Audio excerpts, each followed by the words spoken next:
എന്തായാലും എല്ലാവരും ചർച്ച ചെയ്യുന്ന വിഷയം, അതിൽ പല വിധത്തിലുള്ള പ്രതികരണങ്ങൾ പല കോണുകളിൽ നിന്നും വരുന്നുണ്ട്. KSRTC ബസ്സിൽ വനിതകൾക്കുള്ള സൗജന്യ യാത്ര എങ്ങനെ നടപ്പാക്കുമെന്നതിൽ ആശങ്ക തുടരുന്നുണ്ട്. ജൂൺ 15 തന്നെ പദ്ധതി നടപ്പാക്കാനുള്ള ഉറച്ച നിലപാടിലാണ് മറുഭാഗത്ത് സർക്കാർ ഉള്ളത്. പദ്ധതി നടപ്പാക്കാൻ പുതിയ സ്കീമും റോഡ് മാപ്പും തയ്യാറാക്കും എന്നാണ്. സ്വകാര്യ ബസ് ഉടമകളുടെ പ്രശ്നങ്ങൾ അതും പരിഗണിക്കും എന്ന് മന്ത്രി CP ജോൺ പറഞ്ഞിട്ടുണ്ട്. ഈ വിഷയത്തിലുള്ള മന്ത്രിയുടെ ആദ്യ പ്രതികരണം കൂടിയാണിത്. 24-നോടാണ് മന്ത്രിയുടെ പ്രതികരണം. കേൾക്കാം.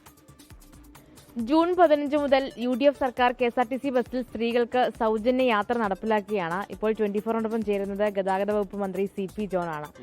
അതിൽ ഒരു വലിയ കടമ്പയായിട്ട് ഈ പദ്ധതി നടപ്പിലാക്കൽ തോന്നുന്നുണ്ടോ?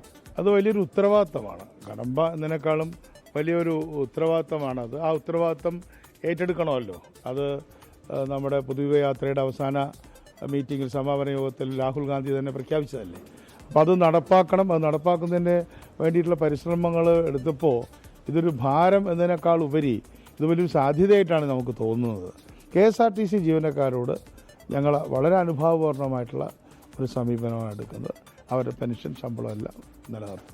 KSRTC നൽകിയ റിപ്പോർട്ട് അനുസരിച്ച് 112 കോടി രൂപയുടെ നഷ്ടം ഉണ്ടാകും KSRTCക്ക് എന്നുള്ളതാണ് പറയുന്നത്, ടിക്കറ്റ് ഇനത്തിൽ മാത്രം. അപ്പോൾ അതെങ്ങനെ മറികടക്കും സർക്കാർ? അതാണ് 15-ാം തീയതി വരെ നമ്മളതിനെക്കുറിച്ച് സമയമെടുത്തിട്ടുണ്ട്. അതിനിടയ്ക്ക് നമുക്ക് അതിന് വേണ്ടി സ്കീം ഉണ്ടാക്കുന്നത്, റോഡ് മാപ്പ് നമ്മൾ ഉണ്ടാക്കുന്നുണ്ട്.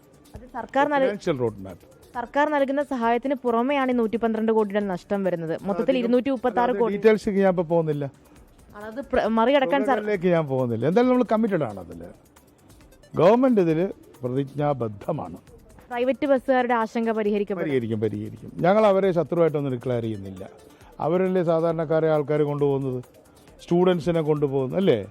അപ്പോൾ അവരുടെ റൂട്ടിൽ അവർക്ക് അവരുടെ കാര്യം, അവരുടെ റോൾ അവർ വഹിക്കട്ടെ. പൊതുഗതാഗതത്തിൽ പങ്കുവഹിക്കുന്ന എല്ലാവരെയും ഞങ്ങൾ നശിക്കാതെ നോക്കുക എന്നുള്ളതാണ്. ഒരു ചോദ്യം കൂടി, ഇത്രയും തുക സർക്കാരിന്റെ കയ്യിൽ ഖജനാവിലുണ്ടോ?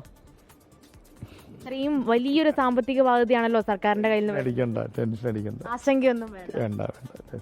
ഗതാഗത വകുപ്പ് മന്ത്രി CP ജോൺ ആണ് പ്രതികരിച്ചത്. ജൂൺ 15 തന്നെ KSRTC ബസ്സുകളിലെ സ്ത്രീകളുടെ സൗജന്യ യാത്ര അത് നടപ്പിലാക്കുമെന്നുള്ളതാണ് പറയുകയും ചെയ്യുന്നത്. അതിൽ യോഗങ്ങൾ നടക്കുന്നു, കൂടുതൽ ഉന്നത ഉദ്യോഗസ്ഥരുമായി ചർച്ചകൾ നടക്കുന്നു. അത് നടപ്പിലാക്കും സർക്കാർ എന്നുള്ളതാണ് മന്ത്രി പറയുന്നത്. ക്യാമറമാൻ അഭിജിത്തിനൊപ്പം മേഘ്ന മുരളി, 24 തിരുവനന്തപുരം.